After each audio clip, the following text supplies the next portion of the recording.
Good afternoon. I'm Beth Mitchell, co-CEO of the Canadian Mental Health Association Thames Valley Addiction and Mental Health Services. It's my pleasure to welcome you all to our virtual launch celebration.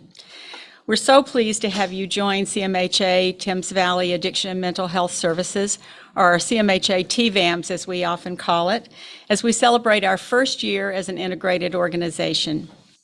Although we've technically been one agency since the spring of 2021, we spent over a year bringing together our legacy organizations, integrating our processes and infrastructure, and looking for improved and new ways to better serve our community. It's been very hard work, but we are thrilled with our progress. We're so excited to share our accomplishments with you today. You will hear about our vision for a new integrated organization, the breadth of supports and services that we will be able to provide, and the opportunities for our clients, our staff, and our partners across the region. Before we go further, I'd like to introduce my colleague and friend, Linda Sibley, who can't be here with me on the podium today, but who is certainly part of this celebration, and you'll be hearing from Linda shortly as my co-CEO. I'd now like to call upon Noha Elsheikh, who is our French language system navigator, to provide a welcome in French. Bonjour à tous. J'ai le plaisir de vous accueillir à la célébration virtuelle du lancement de notre organisme. Nous sommes très heureux de vous joindre à nous, à l'Association canadienne pour la santé mentale Thames Valley, service de santé mentale et de traitement des dépendances, alors que nous célébrons notre première année en tant qu'organisme intégré. Bien que nous soyons techniquement un seul organisme depuis le printemps 2021, nous avons passé un peu plus d'un an à nous réunir pour réunir l'ancien organisme, à intégrer nos processus et notre infrastructure et à trouver de meilleures façons de servir notre communauté. Le travail a été difficile, mais nous sommes ravis de nos progrès. Nous sommes très heureux de partager nos réalisations avec vous aujourd'hui. Vous entendrez parler de notre vision pour notre organisation intégrée, de l'étendue des services et des soutiens que nous pouvons maintenant fournir, et des opportunités pour nos clients, notre personnel et nos partenaires dans toute la région. Merci.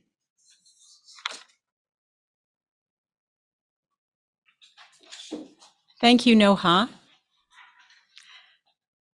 I'd now like to call upon Pam Hill, who is a regional director for London, North Middlesex, and Huron, to offer a land acknowledgement. Pam?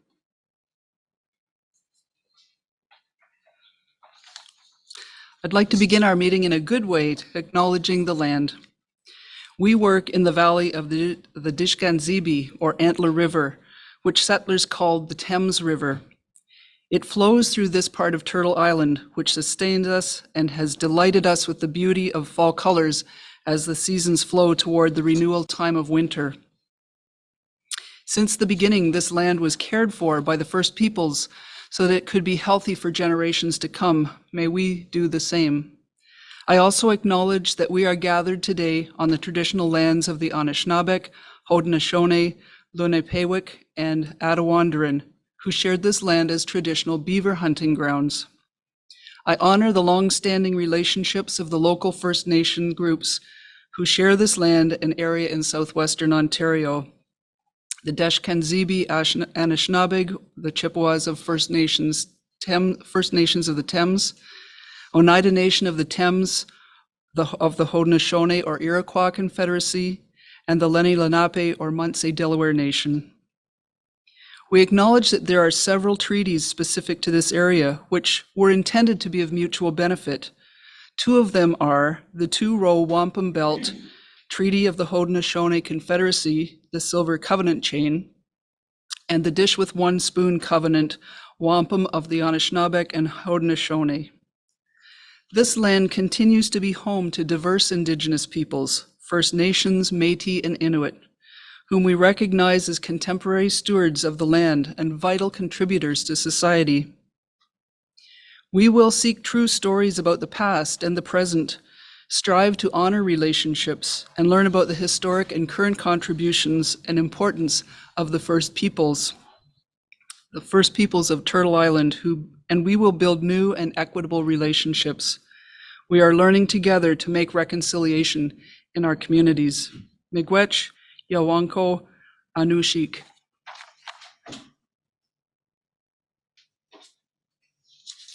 Thank you so much, Pam.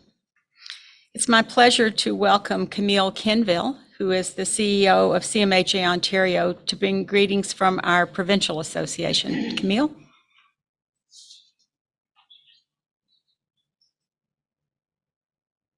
Thank you, Beth. I'm really delighted to be with you today. My colleagues wanted to have your own happy birthday balloon to honor this really unique time in your history. And so we have had that floating around the office all day today in celebration of this great achievement. On behalf of the provincial board, staff, and volunteers of Ontario Division, it's a pleasure to be here and to celebrate the first anniversary of CMHA Thames Valley Addiction and Mental Health Services. It's been quite an amazing year, I think we can all agree, as your team has navigated the change of integration and the challenges of the pandemic while continuing to provide such high quality mental health and addiction services in your community. With the successful integration of 4 organizations under one banner, your work has removed barriers so individuals in need can find mental health and addiction support seamlessly in your community. And quite frankly, it's a model for the province. The strength of our organization lies in our 25 CMHA branches, and I take great pride in sharing with our partners all of our exemplary branch achievements. Congratulations to the local board of directors, to the management team and staff, and to all community partners, and mostly clients and volunteers. None of the branch's accomplishments would be possible without your dedication, hard work, and commitment to the cause of community-based mental health and addictions care. Whether it be crisis intervention and virtual supports, addiction services, police partnerships, case management, counseling, community wellness programs, or housing supports, you've stepped up, continuing to provide extraordinary leadership and delivering high-quality programs and services. I was particularly honored to be at the launch of the opening of your newly renovated crisis center in June. The integrated model of your 24/7 crisis center with stabilization beds, crisis response teams, peer support, and other clinical services under one roof is unique and a terrific approach that we hope to see replicated in other communities across the province. And that's what we're talking to politicians about, what a fine model it is and how it needs to be scaled. Since the launch that day, we've heard from partners and government stakeholders alike in their admiration of your model and how it serves your community. Over 2 years into the pandemic, we continue to recognize and appreciate the hard work of our frontline staff in delivering mental health services in the most difficult of situations. We know it hasn't been easy, and we're so appreciative of all that you do to help people live mentally healthy lives. Congratulations once again to everyone at CMHA Thames Valley Addiction and Mental Health Services on a very successful year, and we look forward and are excited to see what 2023 brings. Thank you.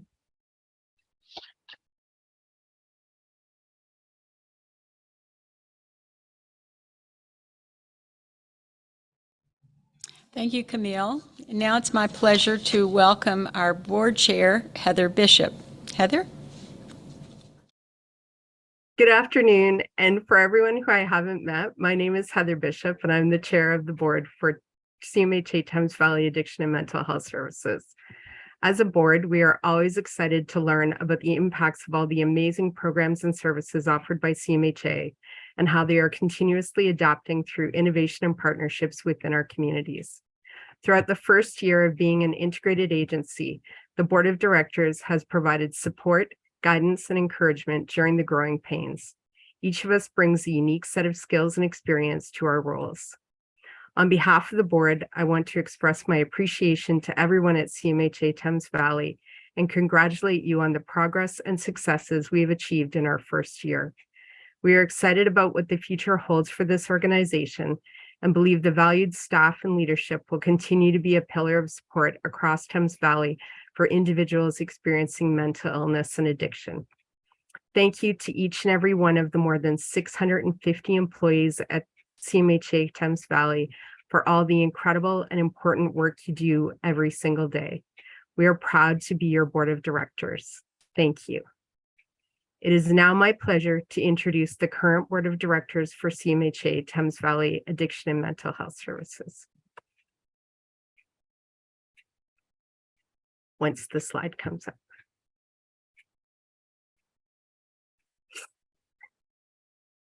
Sherry Smith is our Vice Chair. Dennis Lunau is our Treasurer and Secretary. And our members are Nicole Atkin, Amy Cook, Rita Giroux-Patience, Stephanie Johnston, Terry McCartney, Eric Riley, Hardeep Sadra, and Tom Warner. I'd also like to acknowledge a few board members who served during our first year as a new organization and helped us establish ourselves in the early days.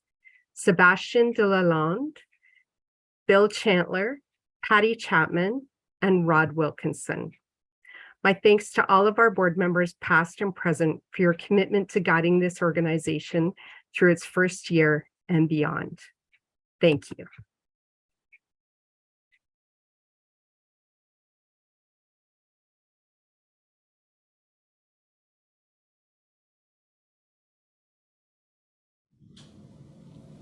Thank you, Heather. And it wouldn't be a good virtual celebration if we didn't have a little bit of technical difficulty. So thanks for your patience and well done, Heather. I'd now like to once again introduce my co-CEO, Linda Sibley, with whom I'm honored to work. Linda's going to provide an overview of CMHA Thames Valley Addiction and Mental Health Services, as well as discuss our integration process and its benefits. Linda?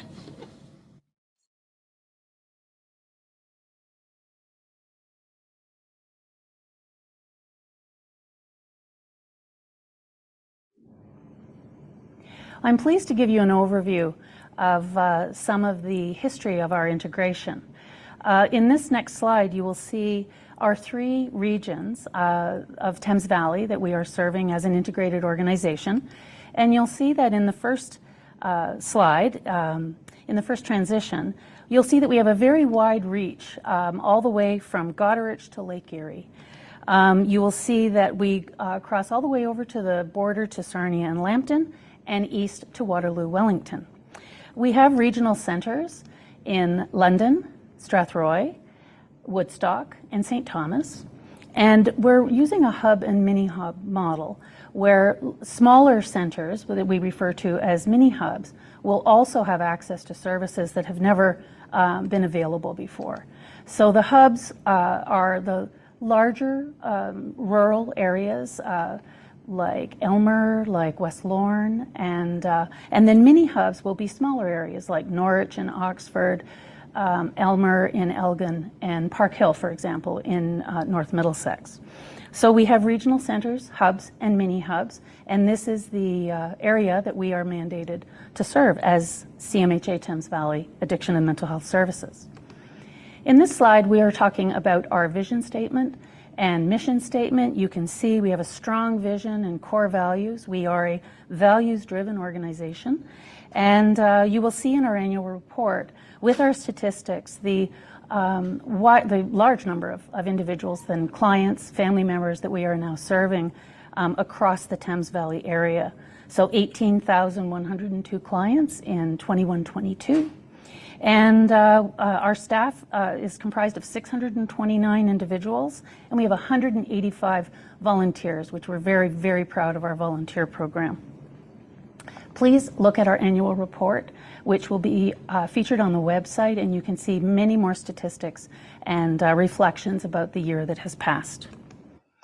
In terms of our actual integration, we want to talk a little bit about what we mean by regional benefits with local identity and feel. And historically, we were 4 separate organizations. So CMHA Elgin, CMHA Oxford, CMHA Middlesex, and Addiction Services of Thames Valley. And those 4 separate threads came together to build a strong tapestry, if you will, of programs and services, very capable staff, volunteers and students. So you can see that from the 4 organizations, we have created the fabric of a newly minted integrated organization. And the 4 became one. There was over hundreds of years of experience in terms of all the individual agencies.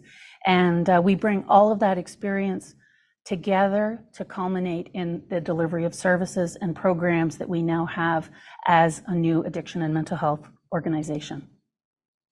So when we talk about regional benefits with local identity and feel, that is why we have regional centers with hubs and mini hubs. We have centralized some of our services, some of our back office programs, people in culture, financial, quality improvement. All of these processes, including supervision and professional development, are all centralized processes, but they are delivered across our 3 regions.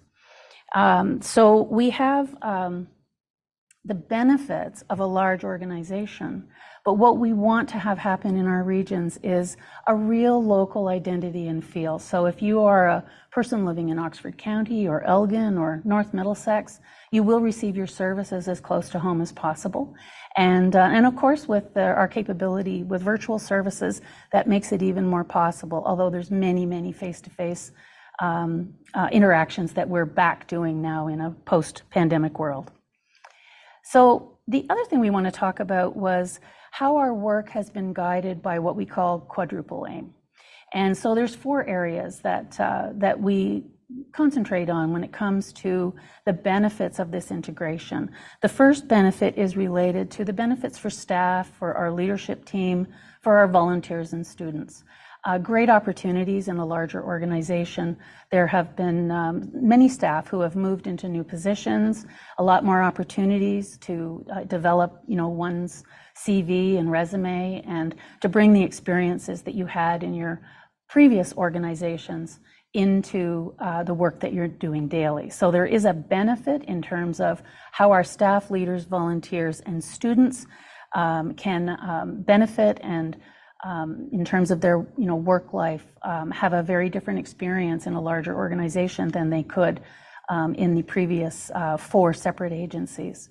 The second part of our quadruple aim is for the people we serve. We feel very strongly that an integrated organization provides a lot of benefits in terms of coordinated care and the ability to collaborate from within an organization internally instead of across 4 separate organizations.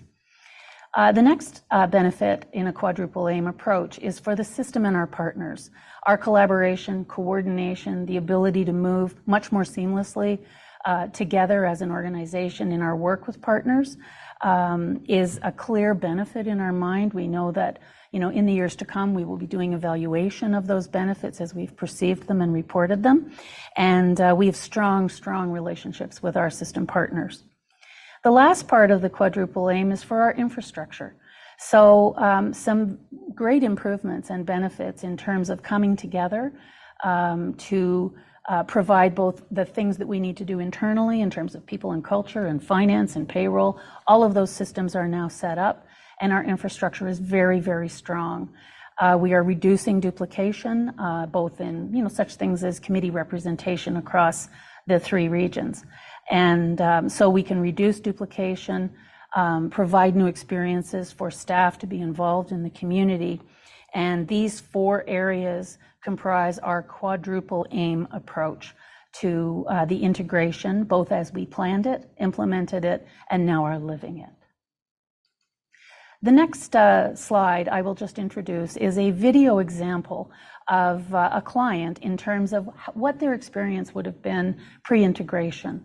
And then as we move into the next slides, you'll see the benefits from the client's perspective, family members included, on working, receiving services in an organization that is more coordinated and collaborates from the inside out. So please watch this video example, and then other speakers will present the next slides. Thank you.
Linda, thank you for describing so well the background related to our integration as well as the details of who we are now. And I think the video sadly tells a story too often similar in our system about what many people experience. And we hope that our integration changes that. So pre-integration, we have duplication of information sharing, uncertainty about where to start to access services, multiple consents, multiple intakes, lack of coordinated paths for assessment and treatment, multiple treatment plans, cross-referrals to siloed work, and potential and almost likely disjointed communications. In our integrated organization, what we are striving for is one consent, one coordinated intake, a shared client record, one person-centered plan with case conferencing and coordinated case planning, sharing information with ease and in a systematic way, and utilizing a team approach that includes the client. This model, which is not easy to read, I recognize, has a lot of information, but this is a conceptual model that has guided our planning since we first began discussing integration. The person is at the center, and the megaphone that the person holds represents the person's voice. That's the key part of our designing our services, is thinking about the perspective of the client and what the person wants. On the left-hand side, we look at our welcome service. We want our services to be accessible, to be warm, and to be welcoming. We want people to feel that they can go to our website and know what to do, that they can come through our intake process and feel heard and know where they'll go, and to feel that they get help in navigating a very complex system. In the next inner circle, we have core services, and those are services that we aim to have available across our region in some way. Those would include walk-in contacts, information and brief support, public education, withdrawal management services, outreach to those who need us to come to them versus coming to us, and that should be available in every community in some way. On the right-hand side, our intensive services, the next circle of care, is really looking at those kinds of services that maybe not everybody needs, but people need, and to be able to access them and have a pathway to get there. So counseling, treatment, harm reduction, intensive case management, always done with coordination, especially for those who need more than one of the services that we have to offer. And then the outer ring is specialized services. And those are services, again, that may not be required by many of the people we serve, but we offer not only ourselves, but in partnership with other organizations. It would include our rapid access to addiction medicine, consultation with a psychiatrist, programs that we use to support people in the justice system.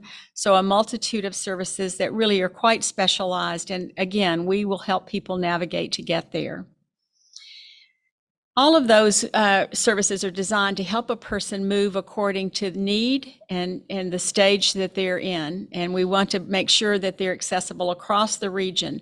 That might be through mobile outreach. We've learned during the pandemic how effective virtual technology is in helping people reach services that never could access them before. And we also are looking at ways to assist transportation. The last thing I'll comment on is the house that is outside the circle. And that is really our recognition and our commitment to supportive housing. We know that without a safe, secure place to live, people are not going to be able to focus on their needs and to find ways to get better. So we are very committed to housing and to working with others to promote housing for all of those that we serve. Using the framework that Linda described in our quadruple aim, we've taken steps to evaluate how our integration has gone, and we have very definite indicators that help let us know whether we're meeting the goals that we set out in the beginning. So we'll just take a minute to look at our first year priorities. Looking at the first quadrant, and the most important one, I think, for the people we serve, we had 28 objectives in this first component. Over 40% of those objectives are complete, with over 40% in progress. Some of the highlights I'd like to mention are the implementation of our first contact form. So that allows for a seamless intake process where people can go look for services they need, but be helped and guided with navigating the system, whether that's services with us or services that we can recommend elsewhere. Our RAM clinic, the Rapid Access to Addiction Medicine Clinic, has increased its hours. It now also has a full-time peer support staff at the clinic. Our psychiatric consultation services have increased in terms of access, 21% in London, 38% in Strathroy, and 61% in Elgin County. We also have begun to restructure our housing and develop a strategy so that we can meet the needs of our community, which are ever changing, and we adapt and respond in innovative ways to make sure that people get the housing they need and the supports within.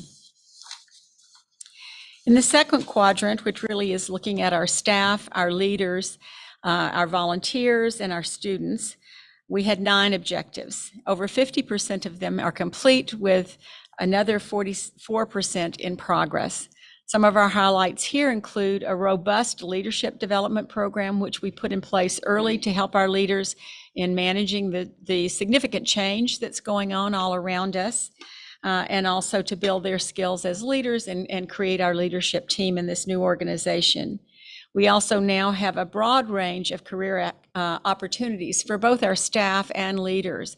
And we've seen that movement start to happen where we're able to offer someone who was relief a permanent position. We are able to offer someone who has a variety of skill sets an opportunity to apply them in another type of setting.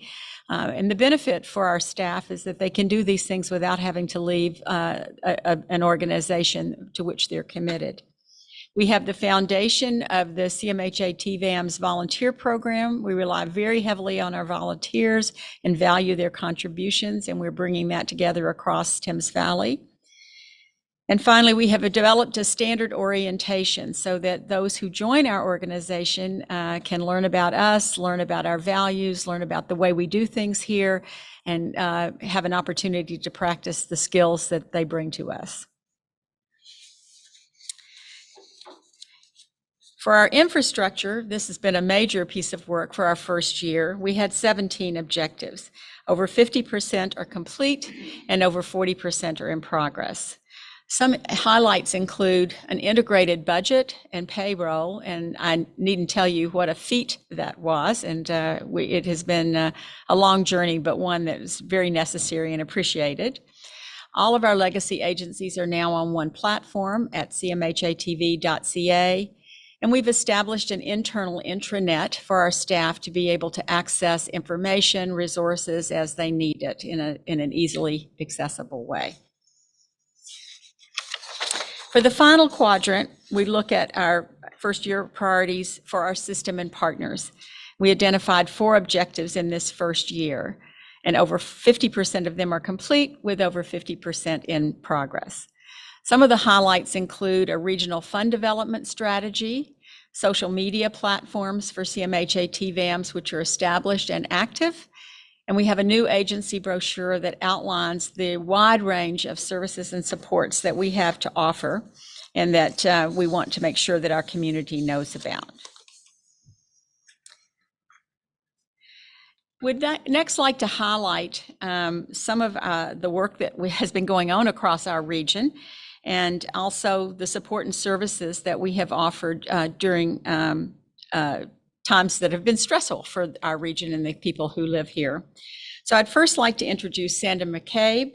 She is the Regional Director of Elgin and West Middlesex.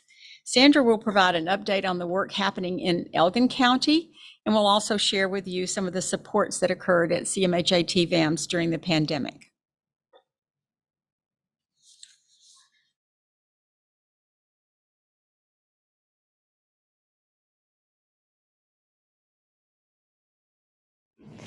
Hello everyone, greetings from the Elgin region.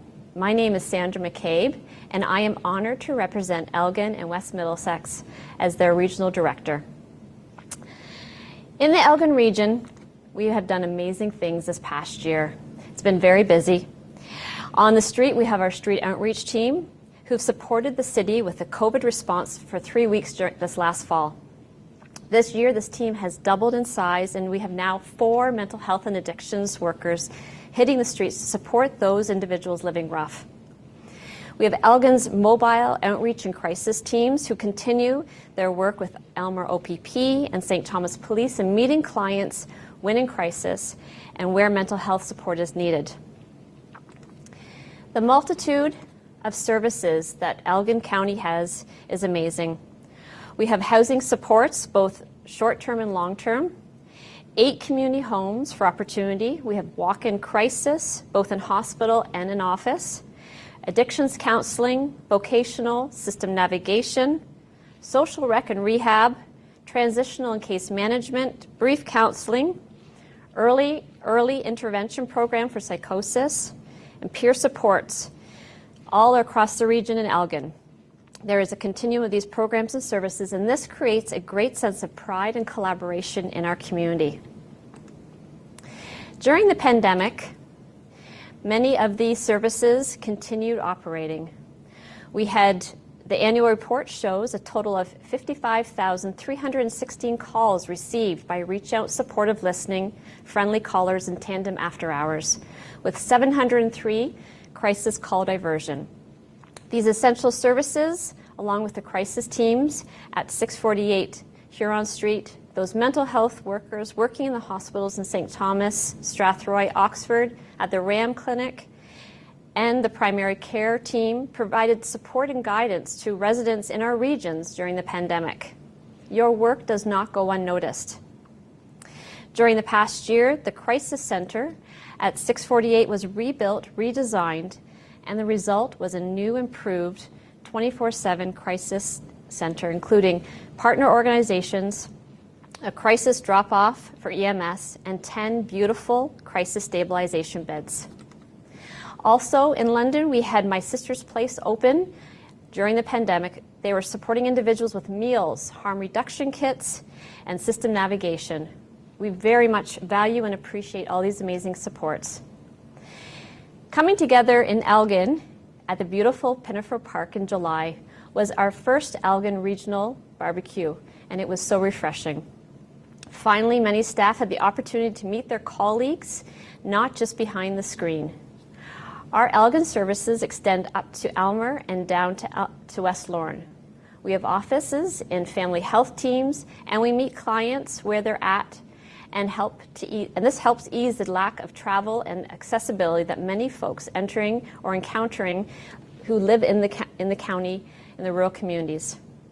Our programs intersect with partners, and we are included and seek to be involved in many committees involving Elgin's Ontario Health Team, Elgin County's Drug and Addiction Committee, Elgin's Community and Safety Wellbeing Plan, Elgin's Mental Health and Drug Network Table are just a few to name. Our work continues to be valued and appreciated and needed in Elgin and West Middlesex. Thank you.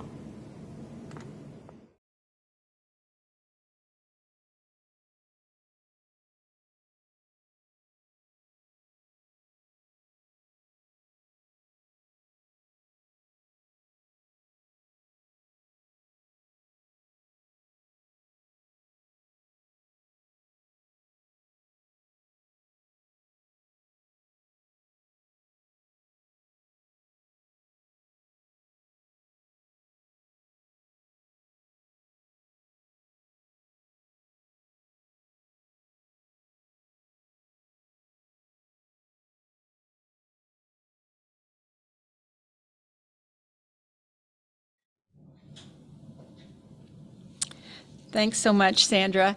Next, I'd like to welcome Lynn Wardell, who is our Vice President of Program Operations and Regional Director of Oxford and East Middlesex. Lynn will provide information on the great work happening in Oxford County, as well as some of the supports the agency provides across the region to address homelessness. Lynn?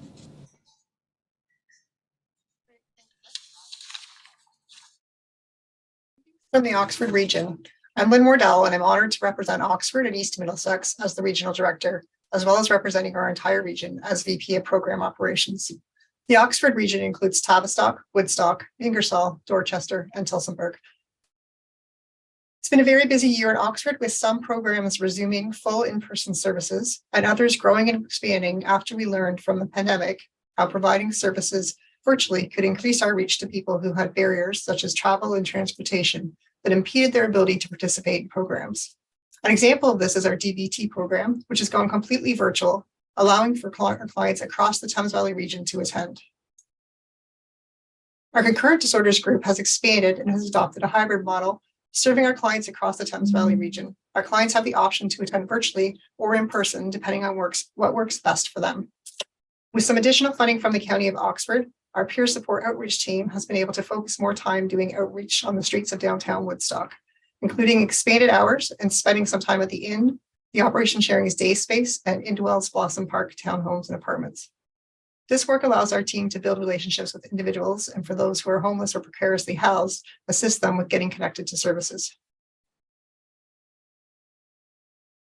We also had a couple of new programs start up over the last year in Oxford. Our drug treatment court launched in early 2022. It took over 2 years of internal work with our court and community partners to bring this program to fruition. Brightside Youth Hub started in June 2022, currently operating out of our CMHA TVAMHS location at 522 Peel Street in Woodstock. Unlike other youth hubs in the province, Brightside Youth Hub isn't funded and has been accomplished entirely through community collaboration with our partners in Oxford County, with Welcome Child and Youth Mental Wellness as the lead. Our work relies on many partnerships, and we are involved with many committees and tables in Oxford County. Some of these committees and tables include the Oxford Ontario Health Team, the Oxford County Mental Health and Addictions Action Coalition, the Oxford Situation Table Steering Committee, Oxford's Community and Safety Wellbeing Plan, and the Oxford Housing Action Collaborative. Our work continues to be valued, appreciated, and needed in Oxford and East Middlesex. There's no secret that Ontario is experiencing a housing crisis. According to the Financial Accountability Office of Ontario, in 2018, many communities in Ontario undertook homelessness enumerations. The combined results demonstrated that an estimated 16,000 Ontarians were homeless on any given night, of which between 40 and 60% were experiencing chronic homelessness.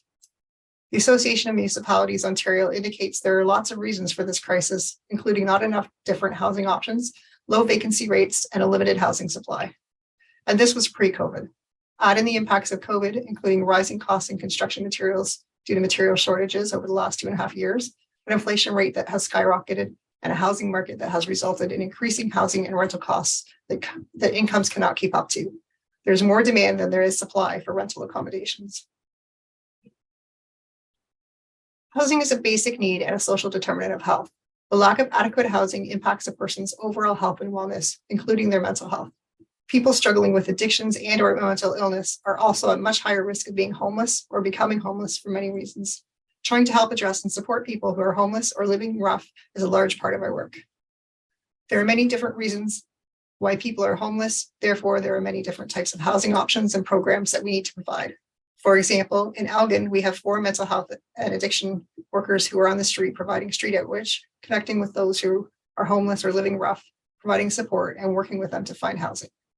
In Strathroy, we have transitional stay housing at the Countryside Motel, utilizing a motel model that provides warmth and shelter while supporting the people and providing them time and assistance to transition into longer-term, more permanent housing. Likewise, the Out of the Cold Goderich shelter that we managed up until this year when it was transferred to CMHA Huron Perth provided shelter services during the cold months and assistance with finding and securing apartments in Huron County throughout the rest of the year. Outreach support is available through My Sister's Place, a safe, welcoming, and inclusive center that supports women through drop-in and wraparound services, and the London Coffee House, which provides support and socialization to men and women experiencing homelessness and those at risk. Last year, My Sister's Place and London Coffee House provided over 59,000 meals and 40,000 basic needs packages. Housing is available in both shared living homes and in individual units, with support ranging from 24/7 on-site staff support to daily or weekly support that can be initiated by tenants as needed. Supportive housing can include support and or rent subsidies. Our locations include London, St. Thomas, Exeter, Strathroy, Tillsonburg, and Woodstock.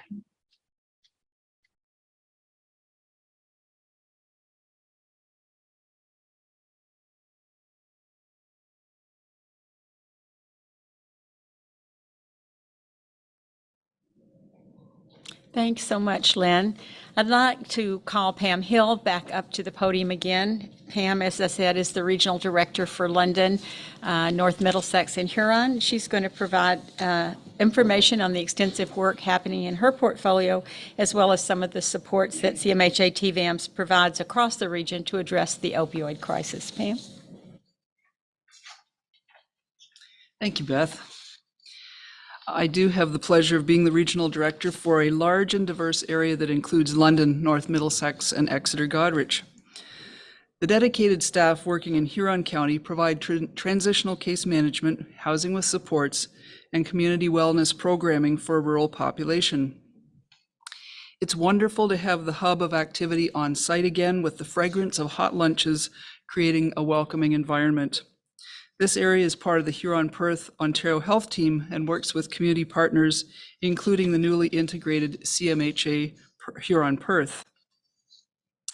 Services in Strathroy and area include all of those offered in Exeter, including those fragrant lunches, as well as mobile crisis response in partnership with police services, crisis services, addiction treatment, housing with supports, and a short stay transitional housing program in collaboration with the County of Middlesex at a local motel. This is a spirited staff group who value the small town and rural context of their work. London's large population of over 400,000 people requires a broad continuum of services and many partnerships. More than 400 CMHA Thames Valley staff are based in London. Mentioned earlier, the long-awaited completion and consolidation of the 24/7 walk-in crisis and crisis stabilization services, along with other services on site at 648 Huron Street, is a triumph of visioning, collaboration, and logistics. Another major project, completed in July, was the relocation of all of the programs and infrastructure services when the lease at the iconic 534 Queens Ave site ended. Crisis services returned to Huron Street, while most other staff moved to 200 Queens Ave. And now we share spaces, and people may be on other schedules, but getting to know each other is so much easier when we share a common location. At 200 Queens Ave, the IT, finance, HR, communications, and other operational people keep the infrastructure required for services to happen across the agency. There are so many initiatives to be proud of, and I'm just going to name a few. The Thrive Institute, a recovery college where people with lived experience, peers, family members, and mental health professionals come together to create a variety of course content to teach and learn together. The Coast Team, which provides proactive intervention, de-escalation, and safe transition to appropriate healthcare settings for individuals who are frequently in crisis. The Home Program, a collaboration of partners that goes to highly marginalized homeless folks where they are to provide medical care, basic needs, support, harm reduction, and to build trust through accessible care. And while we are always innovating, sustaining the many pieces of our core work is essential. There are dozens of housing or program sites where staff foster and support well-being every day. Counseling and treatment works with clients and their circles of care to symptoms to make changes in behavior to live as well and fully as possible. These services are virtual or in person or a hybrid of both. Peer support workers bring skills and insights that enrich services. Social enterprise like Impact creates mutually beneficial opportunities for work. My Sister's Place and Street Level Women at Risk, Nicole's Choice, and Heart Space, to name a few, are all addressing the needs of women facing addiction, mental health, and related issues. Information and brief assessment workers are often a first contact that may set the path for someone's future, and a variety of transitional case managers assist people to set and achieve goals, leading to greater self-reliance and independence where possible. Justice and diversion staff are there at the critical crossroads in the lives of their clients.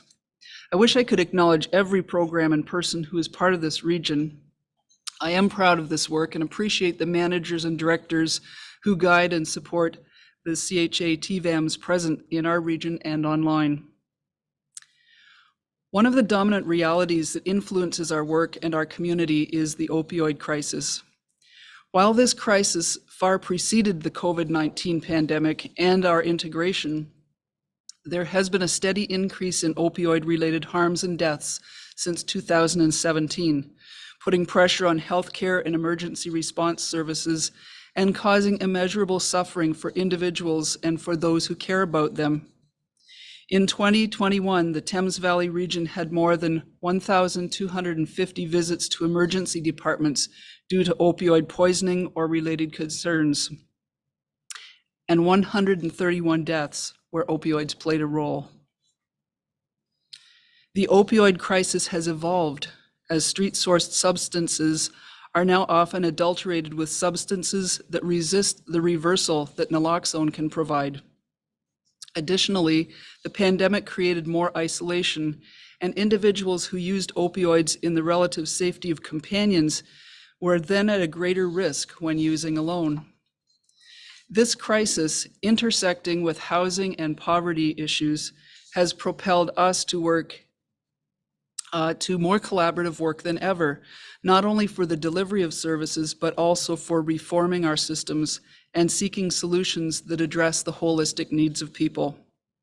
Internally, we respond to the opioid crisis by training staff in harm reduction and in the use of naloxone to reverse overdose or poisoning.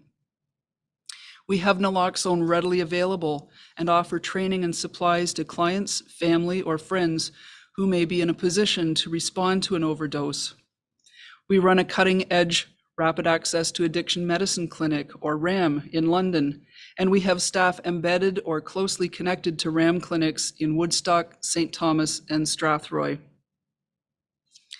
As you can see from the data on the slide, the data about substances used, this is what we learn when people come into the agency and tell us what their problems may be.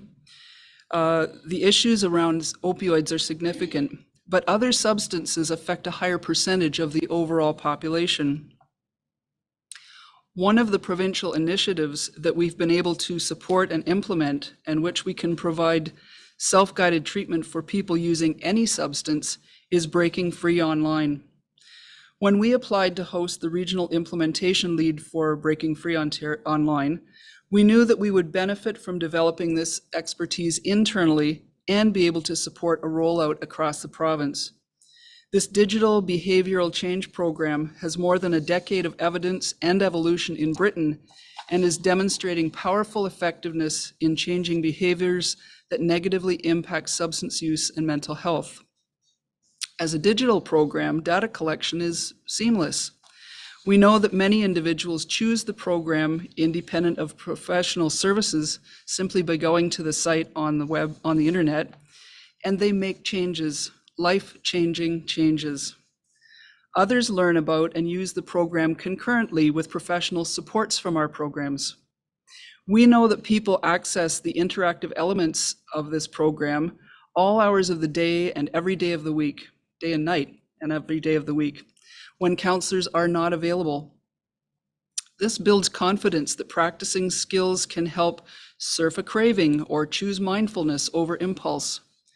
And peer workers support a facilitated group experience for people who may need help getting set up in the app, or more importantly, to share with others who are using the tool and taking that journey to recovery. This type of innovative, accessible innovation gives individuals control over their information and their recovery, allowing those who can to do it on their time, in their way, and freeing space in services for those whose complexity or severity may require treatment plans that we can provide. We look forward to maximizing the use of tools like this when appropriate to help people move as quickly as possible to positive change and improved health and well-being.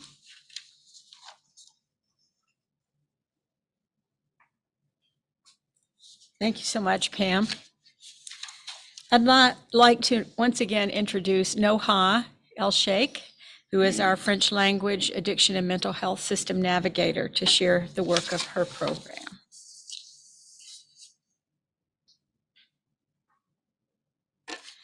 Hello, everyone. Here I am again. It's Noha, the French Language, Mental Health and Addiction System Navigator. Bonjour, je suis là encore une fois. C'est Noha, la navigatrice du système de santé mentale et de traitement des dépendances.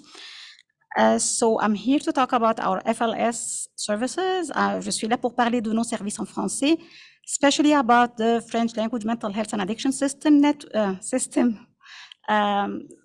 Program, le programme de navigation du système de santé mentale et de traitement des dépendances.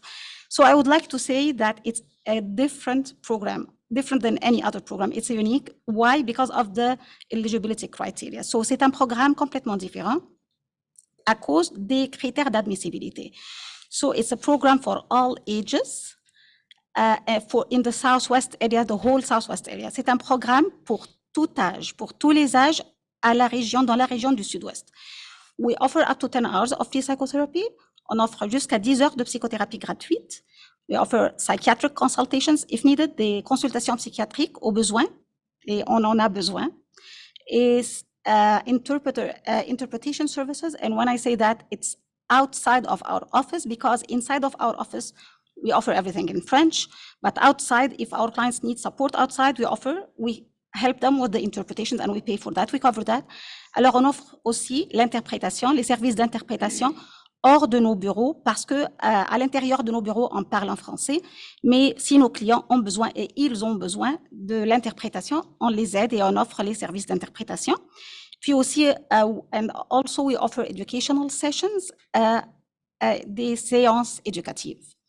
So this is why this program is different. I would say some updates. So during this fiscal year, and I would like to highlight that my numbers are for this fiscal year beginning April 2022. Alors, je vais parler de notre programme, la mise à jour, et je veux surligner que les résultats dont je parle depuis avril 2022, cette année fiscale. So, we presented 7 workshops, and we offered 78 hours of free psychotherapy to our clients, and we offered 23 hours of psychiatric consultations. Alors, depuis avril 2022, on a offert 7 ateliers, séances éducatives ou bien des ateliers, 78 heures de la psychothérapie gratuite et 23 heures de consultation psychiatrique. So, and I would love to say that since COVID, of course, after COVID, we became more accessible in the community. We are present. Personally, I am the French Language System Navigator. I'm present 2 days a week at the French Community Center. So, on a amélioré l'accès aux services 2 jours par semaine au CCFL et of course, with Accès Franco Santé London, l'Accès Franco Santé London, notre partenaire. And we offer educational sessions, des séances éducatives. We represent our agency on different tables. Nous sommes présents sur plusieurs tables pour représenter notre agence. Là, je parle de plusieurs tables, mais je vais seulement mentionner la table de concertation et la table francophone de réseautage du système de santé mentale et de traitement des dépendances. Puis, and also we maintain the active offer of the French services. On maintient l'offre active des services en français.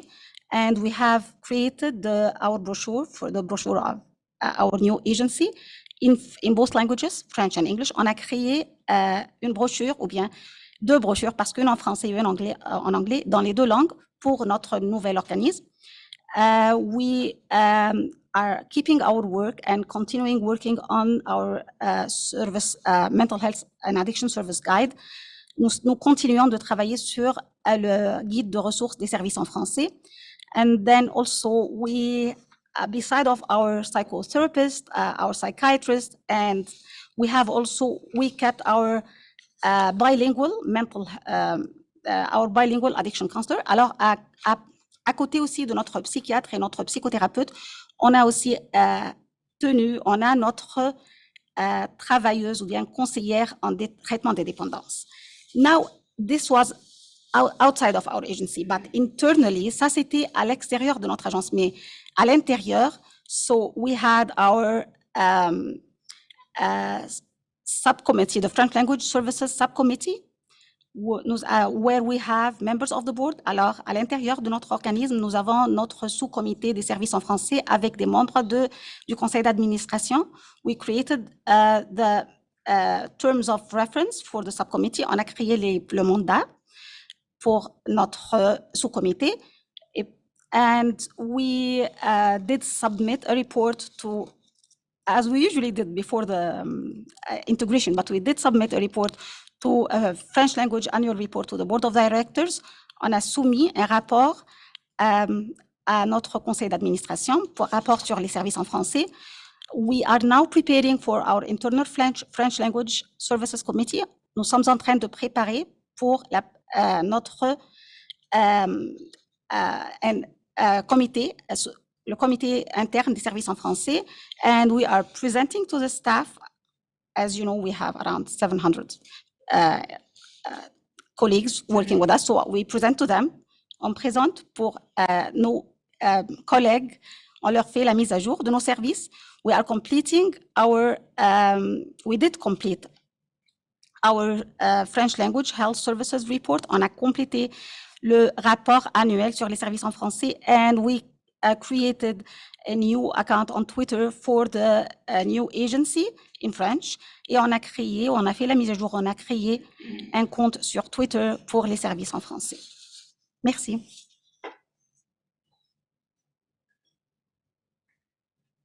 Thank you so much, Noha. I'd like to introduce Wendy Sanderson, who is our Director of Fund Development and Communications.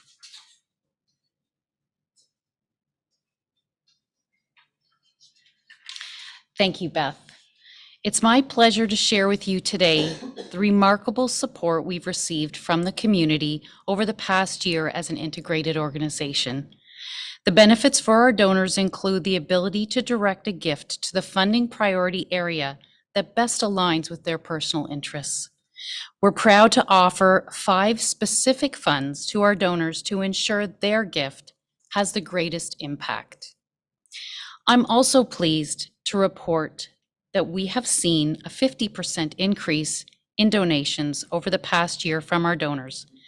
And that includes some very strong support by a number of foundations and corporate donors that include Orgill, Enterprise, Thrive Realty, Shoppers Drug Mart, Utilismart, Earth Corporation, Ironstone Building Company, MortgageWise Financial, and Larry Mini Investment Group, just to name a few. As December approaches, we look forward to our Holiday Direct Mail Appeal Program that will support many of our clients experiencing heightened challenges, especially at this time of the year. We extend gratitude to the 79 employees of CMHA Thames Valley Addiction and Mental Health Services that choose to support our organization through payroll contributions. To all our donors, please accept our thanks if you've made a donation this year or if you plan to. Your support means that many will have a place to go for a warm meal, access to support and clinical services, basic needs such as a winter coat, boots, socks, and even a grocery card. Thanks very much. Thank you, Wendy. Appreciate that update for sure. And now I'd like to call on Shawn Gilhuly, who is our Vice President of Financial and Corporate Services, to speak about the financial health of the organization.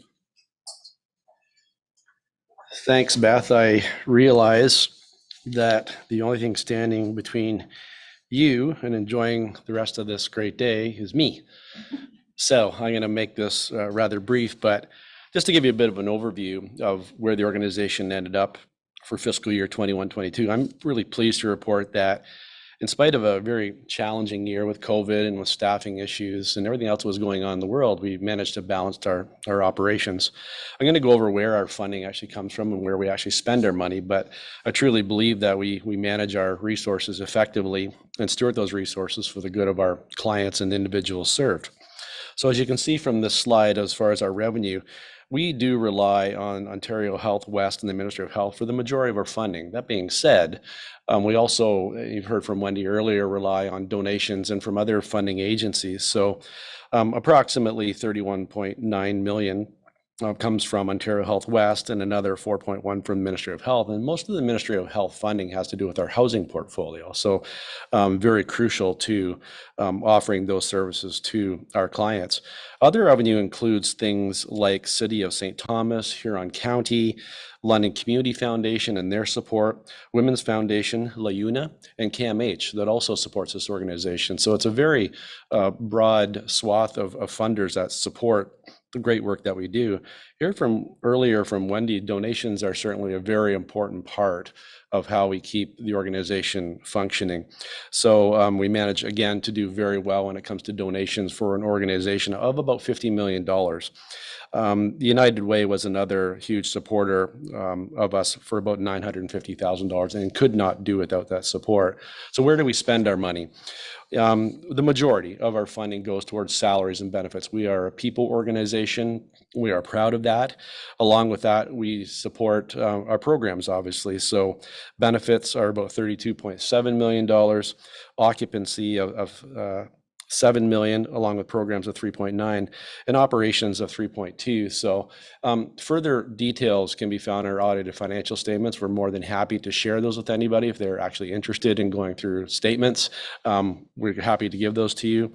But yeah, it's a challenging year, but I think we managed to do quite well, and we steward our resources appropriately. So with that, back to you, Beth. Thank you, Shawn. Excuse me. I'd like to thank all of our speakers for those great updates on all the work that's happening across our region. It's great to look back and reflect on what we've achieved, but we also have our eyes on the future and what's yet to come.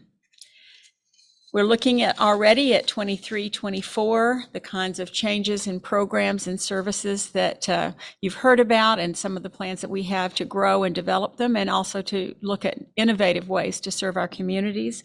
We will be continuing our priorities using the quadruple aim as our guide.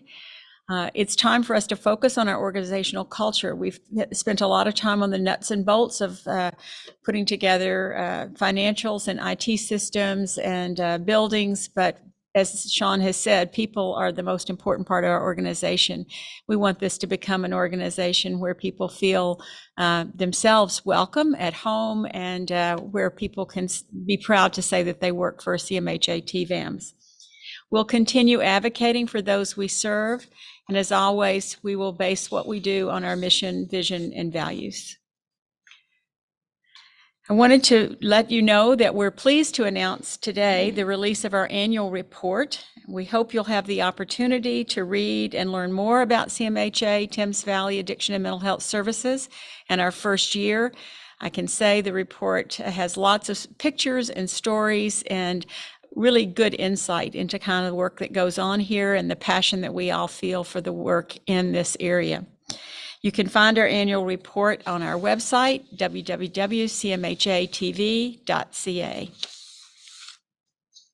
I want to thank you for attending today. A special thank you to Brian Spencer from Streaming Inc., who has helped with all the technology and putting together the bits and pieces to make this celebration the one that it was. Also a huge thanks to our own comms team who have worked tirelessly to put this together and keep all of us on track. The full presentation will be available on our YouTube channel at CMHA Thames Valley. If you have questions, if you'd like to know more, we welcome your input and feedback. Please feel free to contact communications at cmhatv.ca.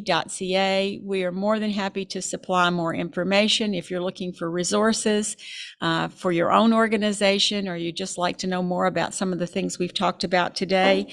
We really would welcome your reaching out. Thanks once again for joining us, and have a wonderful evening.